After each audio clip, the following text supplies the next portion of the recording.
Hello, and a very warm welcome to Cultural Communication Confidence with me, Victoria Reynoldson.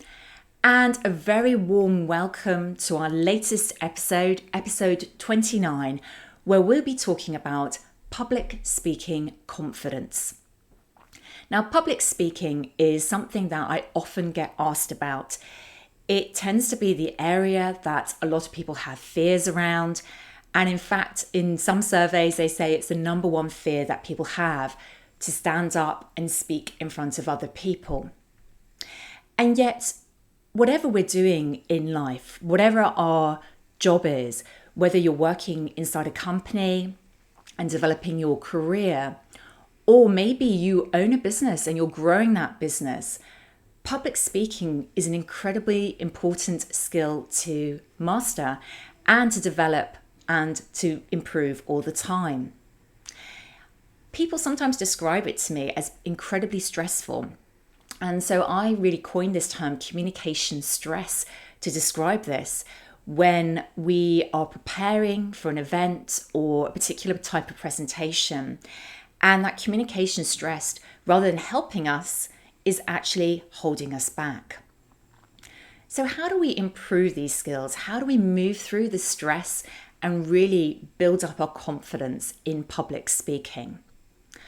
I'm going to be sharing here today my key ideas that I hope you will find incredibly valuable as part of your journey in improving your public speaking confidence. Now, the first idea, which I want to share with you, is that people often think about speaking in front of people as something they need to develop once, and then once they've got the confidence, then it's done. The job is done. In reality, it isn't an on-off switch. So it isn't a switch that you turn on once that stays on permanently.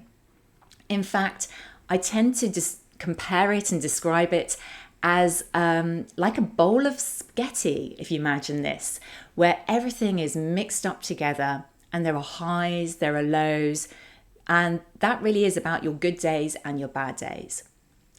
Even the most accomplished public speaker will have their days when things aren't going their way. And that is okay. So first of all, we have to get through this idea that confidence is something that we build up to and then we tick it off our to-do list. We have to understand it's a journey, and there will be learnings on that journey about what works for us and what doesn't. So that is the mindset piece I want to start with. The next point I really want to talk about is what you do before you start. And I'm a great believer in really planning your communication in a simple way. Now, I did a whole episode about this back in episode 11. But in summary, I just want to share the couple of core principles which are really important when planning any communication, but this particularly applies to presentations and public speaking. So the first thing is you really need to know why. Why are you speaking? What is your objective and what are you trying to achieve? Then really think about who. Who are you talking to? Who is that audience?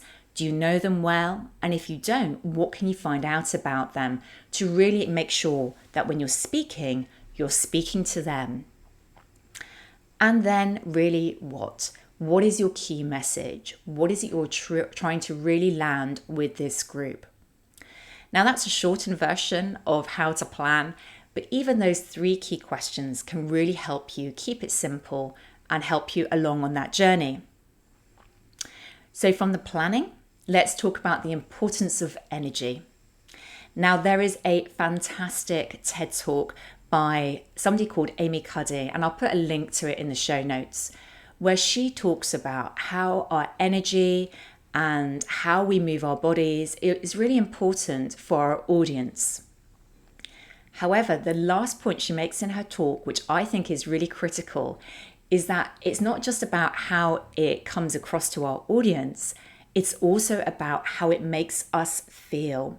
So we can make ourselves feel more confident through our energy, and that is the way we do that is through our bodies. So whether you choose to stand or whether you choose to sit, really think about how you feel most confident. If you're standing, stand up tall and straight. Put your feet flat on the floor. If you're sitting, it's still possible to feel that confidence. Just make sure that you're sitting up straight and that you're really putting your body in the best position to really build connection with the others. So that is the importance of energy. Next, connected to this is also about paying attention to your non-verbal communication. In public speaking particularly, it isn't just what you say, it's how you say it, according to the old saying. So think about how your voice is coming across. Are you speaking clearly and at the right pace so others can follow you? Also think about what you're doing with your eye contact, with your hands, with your smile. There are simple ways to connect with others and really for them to listen even more carefully to what you have to say. So these little movements, these little elements of our body language, our facial expressions, and our hand gestures are incredibly important. And if you want to learn more about that, then please do go back and listen to episode 22 of my podcast, where I talked in more detail about nonverbal communication. The next point I think is really critical and is connected to this idea right at the beginning of this episode, where I talked about the on-off switch really being more like the bowl of spaghetti. I have a very strong belief that we should focus on our communication agility rather than perfectionism. Too often, when I meet people who want my support in this area, they're looking to clearly be their best selves, and yet they're also aiming to be perfect. They want to say it perfectly, and they don't want to make any mistakes.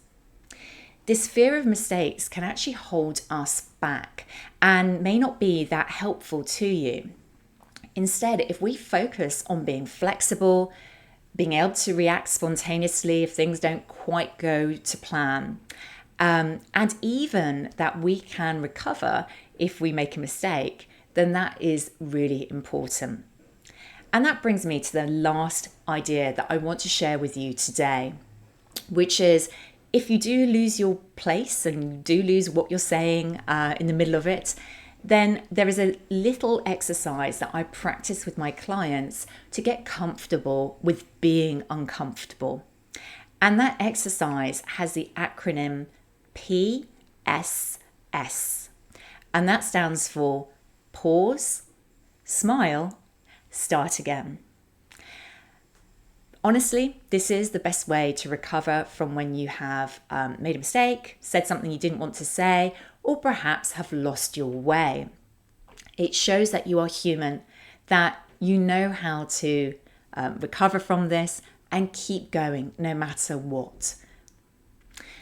So as we come to the end of this episode, I would love to ask you, where are you on your own journey with public speaking?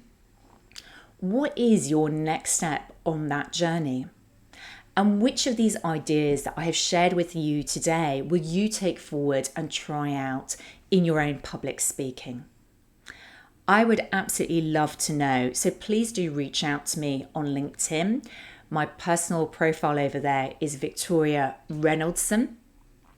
And I would also really like to let you know at this point that if you are somebody who is looking for more support in this area and that you feel that you would benefit from feedback and development in your public speaking and presentation skills, then please do get in touch to learn more about my program, 9 Steps to Communication Confidence. And I can let you know more about how we work together in that program.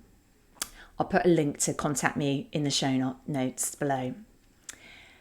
And if you have found today's episode particularly helpful, you've got some valuable insights from this episode, I would be very grateful if you could share this with somebody else, a colleague or co-worker, a friend, somebody you know would really benefit from hearing these particular ideas. I'm very passionate about getting these ideas out into the world as widely as possible. And I really want to fulfill my mission of helping as many people as possible around the world. So if you know somebody who would benefit from that, please feel free to share this episode.